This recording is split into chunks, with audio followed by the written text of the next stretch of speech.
તો હવામાન નિષ્ણાત અંબાલાલ પટેલે વરસાદની આગાહી કરી છે। આજે બપોર બાદ વાતાવરણમાં પલટો આવશે। 14 થી 22 સપ્ટેમ્બર સુધી ગાજવીજ સાથે વરસાદ પડશે। 17 થી 20 સપ્ટેમ્બર દરમિયાન રાજ્યના ઘણા ભાગોમાં વરસાદ પડશે। દક્ષિણ ગુજરાત, સૌરાષ્ટ્ર અને અન્ય ભાગોમાં વરસાદ પડશે, તો અમદાવાદ અને ગાંધીનગરના ભાગોમાં પણ વરસાદ પડશે।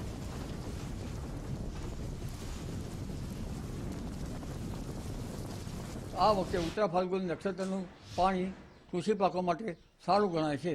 અગાઉનું પાણી સારું ગણાતું નહોતું, એટલે હવે જોવા જઈએ તો આજે તારીખ 13-14 જ હવામાનમાં પલટો આવશે।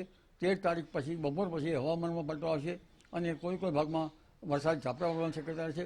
સૌરાષ્ટ્રના કેટલાક ભાગોમાં વરસાદ ઝાપટા પડવાની શક્યતા છે, અન્ય ભાગમાં પણ વરસાદ ઝાપટા પડવાની શક્યતા છે। દક્ષિણ ગુજરાતના કોઈ ભાગમાં વરસાદ ઝાપટા પડવાની શક્યતા છે, પરંતુ તારીખ 14 પછી 16માં દક્ષિણ ગુજરાતમાં વરસાદી ઝાપટા પડી શકે અને લગભગ સૌરાષ્ટ્રના ભાગો અને ગુજરાતના ઘણા ભાગોમાં વરસાદી ઝાપટાની શરૂઆત થઈ જાય।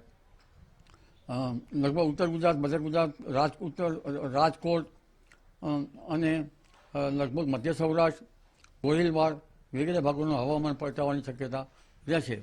તારીખ 17મી સપ્ટેમ્બરથી 20 સપ્ટેમ્બર અને 22 સપ્ટેમ્બર સુધીમાં ગુજરાતના ઘણા ભાગોમાં વરસાદ પડવાની શક્યતા રહેશે।